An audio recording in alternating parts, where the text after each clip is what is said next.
Right now, North Glen police are asking for help finding a suspect in a kidnapping case. Police believe that a man traveled to North Glen in this car to make contact with his ex-girlfriend.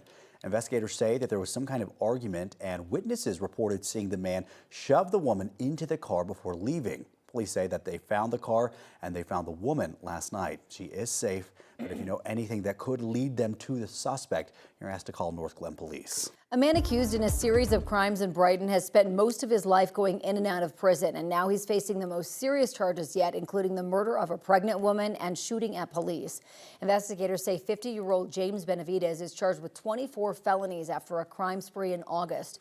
Police say he killed Keely Koff, tried to steal cars, and fired shots at officers during a chase. 9 News Investigates obtained records showing Benavidez has been arrested 61 times, pleaded guilty to more than 30 charges, and has 9 felony convictions. He escaped prison once, disappeared on parole 7 times, and spent 20 of the last 30 years behind bars. There are certainly some people that simply can't live in society, and this type of case certainly illustrates that possibility with this individual. If he is convicted of first-degree murder, he will face life in prison without parole. Denver City Council has approved a new contract giving Denver police officers raises just weeks after city leaders announced layoffs and budget cuts. The deal provides a cumulative 16% raise for officers over 3 years. This vote comes 3 weeks after the city laid off 171 employees and froze hundreds of vacant positions. Leaders are trying to close a $250 million budget gap. Some council members criticize the timing. I would like to see it go elsewhere. I mean, we're in a budget crisis, self-inflicted, but we have to be grown-ups and figure out how to solve that budget crisis. Others said that despite the less than ideal timing, maintaining public safety has to stay a top priority in Denver. I'm mindful of the challenges that our city faces. A family member of mine got laid off. It's not easy to sit up here when your family calls you and say they have lost their job. And at the same time, I don't think I've ever gotten one email since being elected in 2019 that says we do not need more police officers. Not once. Johnston also advocated for those raises. He's going to have to find about $100 million to cut elsewhere when he announces his 2026 budget later this week or next week. Safeway is closing 10 stores over the next 2 months in Colorado. That includes stores as far north as Fort Collins and as far south as La Junta and Lamar. 9 News reporter Courtney Yoon joins us live now from one of the stores closing in Denver. And Courtney, mayors of some of these towns say losing their grocery store is a big hit.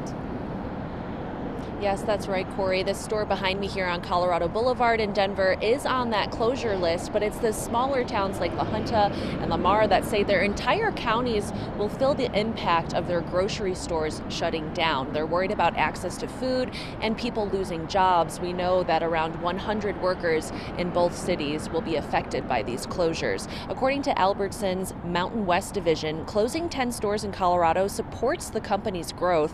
Several other Safeway locations will remain open in the Denver metro, but after November 7th, La Junta and Lamar will be without their stores. According to UFCW Local 7, a union that represents workers at 8 of the 10 stores being closed, Safeway was the only full-service grocer in La Junta and Lamar. The mayor of La Junta says it's almost like a food desert in their city right now, so losing any kind of store hurts.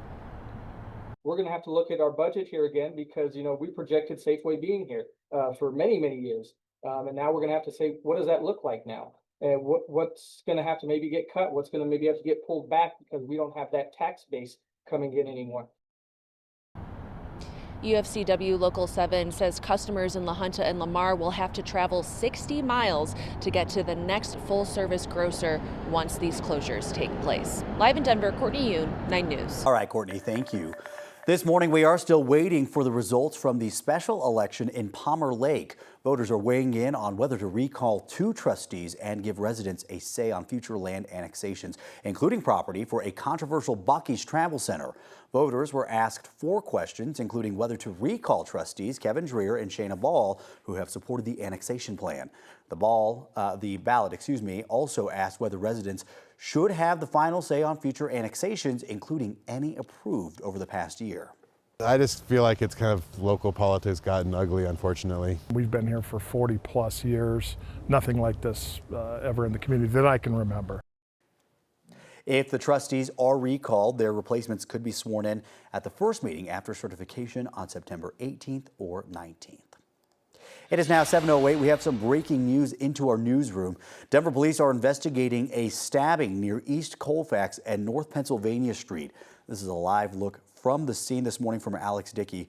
We have a crew there right now. So far, police tell us that they are working on getting more information about a suspect. As you can see, it looks like they have that intersection right there near Colfax blocked off. We do know that one victim was taken to the hospital. We're still working to learn more about their condition. The Supreme Court is going to decide if President Trump's sweeping global tariffs are legal. The court announced yesterday it will hear the case after a lower court said the administration overstepped its authority under an emergency trade law. The administration argues the tariffs address trade deficits and pressure countries like Canada, Mexico, and China to stop fentanyl and other illegal drugs from entering the U.S. Oral arguments are set for November. Today, the federal takeover of Washington, D.C. expires, but President Trump is not backing off. By law, he cannot control the city's police force beyond 30 days without Congress. Still, analysts expect his National Guard and federal law enforcement's presence to continue. Republicans are pushing to expand federal control of D.C.'s justice system, and Trump says that other cities could be next. President Trump is speaking out against Israel's strike on Hamas. The president says the U.S. played no role in the attack, which targeted Hamas leaders considering a Trump administration ceasefire proposal to end the war in Gaza. Hamas leaders were in Qatar because the U.S. asked for a neutral site for Gaza peace negotiations that Qatar has been mediating for months. Hamas says its negotiating team was unharmed. Now those ceasefire talks are in limbo. Israeli Prime Minister Benjamin Netanyahu authorized the strike after a shooting at a bus stop in Jerusalem Monday that killed 6 Israelis. The White House says President Trump has now spoken to Israel's prime minister and assured Qatar's top leaders a similar strike will not happen again as we wait to see the fate of negotiations.